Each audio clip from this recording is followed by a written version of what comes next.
Olá, gente. Eu quero trazer uma meditação para nós. E essa meditação ela tem alguns aspectos bíblicos aqui que a gente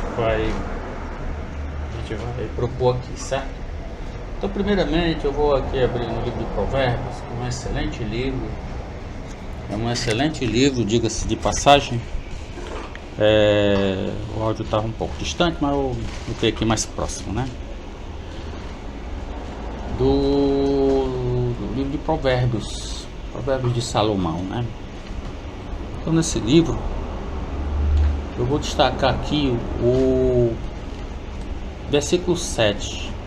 O temor do Senhor é o princípio do conhecimento. Os loucos desprezam a sabedoria e a instrução. Versículo 5. O sábio ouvirá e crescerá em conhecimento. Quem é o sábio? Aquele que teme ao Senhor, né? E o entendido adquirirá sábios conselhos. A sabedoria, ela pode ser adquirida, né? E aí tem algumas formas, né? Primeiro, pela vivência. Por isso que as pessoas idosas têm muito que nos aconselhar, né? Pela própria observação, né? Você vai ver que você vai observar e vai ver que não é algo que não dá certo para você, né? Tá na tua cara, né? Que não vai dar certo, né? Pelos estudos, né?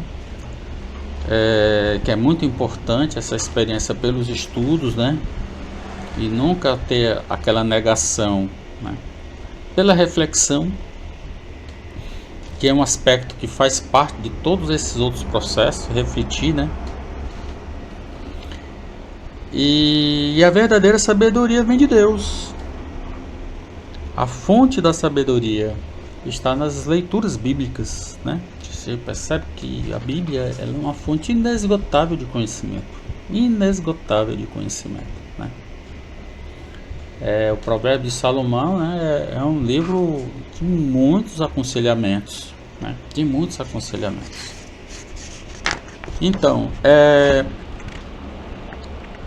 em 2 Pedro, vamos ver um pouco da Bíblia, né?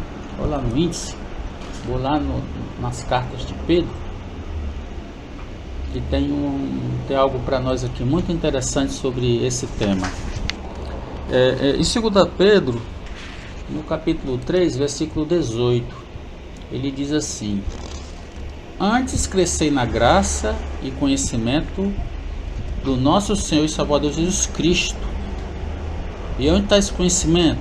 Os evangelhos, Mateus, Marcos, Lucas, João, que você pode ler e pode muito bem entender as passagens na visão desses autores, né? E a eles seja dada a glória, assim agora como no dia da eternidade. Amém, né?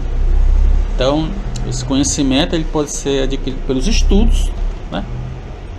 E muita gente não conhece, às vezes conhece as coisas de Cristo por filmes, mas sabemos que temos os evangelhos. É só fazer um planejamento, fazer a leitura, fazer a leitura da palavra, né? Dentro desse planejamento, né? Então, o crescimento na graça se dá por meio de um estudo, de meditação e prática da palavra. A oração é um instrumento fortíssimo. E às vezes a gente fica meio desleixado nisso aí, não é verdade? Às vezes faz uma oração a mais por uma questão condicionada do que simplesmente por algo que você sente vontade de fazer, de conversar com Deus, né?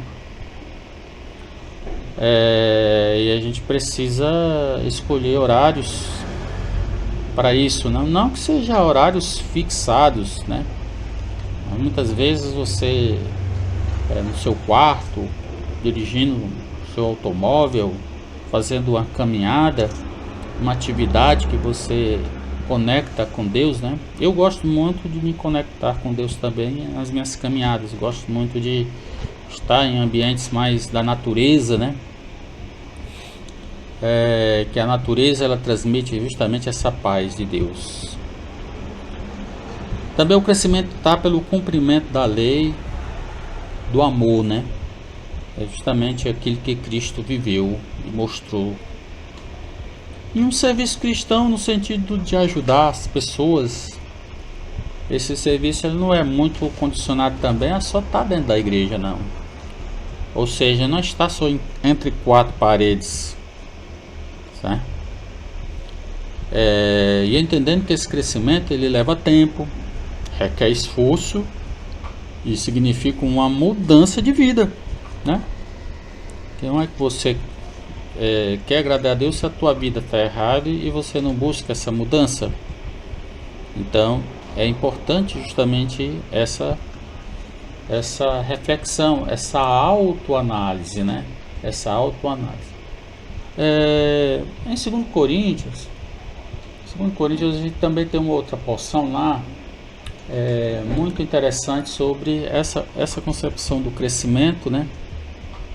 2 Coríntios 12 e 9 vai justamente falar o seguinte, né? Escrito, né? E disse-me: a minha graça te basta, porque o meu poder se aperfeiçoa na fraqueza. De boa vontade, pois me gloriarei nas minhas fraquezas, para que em mim habite o poder de Cristo. Reconhecer, né? Reconhecer. A religião muitas vezes quer trazer em você essa espécie de sem pecado, né? Que muitos religiosos, pela frequência, se acham muito assim, eu já estou no céu, né? Esse que vem poucas vezes, coitado, vem pra cá, mas tá mais perdido, né? Do que segue em tiroteio. E nem é assim, né? A gente entende que a nossa fraqueza se aperfeiçoa em Cristo, porque somos dependentes disto. Por isso que a leitura da palavra, a oração, né? Essa conexão de fazer o bem com as pessoas, isso é muito importante para a nossa edificação, né? Porque nós temos o Espírito Santo de Deus que nos ajuda nesse sentido, né? A gente sabe que esse meio hoje é um meio muito violento das coisas, né? As pessoas são cada vez mais egoístas, né?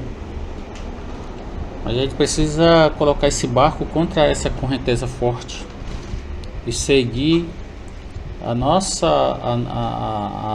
caminho, que é justamente o caminho em que Cristo, que é o caminho de Cristo, né? Uma meditação para que a gente possa se alimentar sobre esta questão. Forte abraço, até a próxima.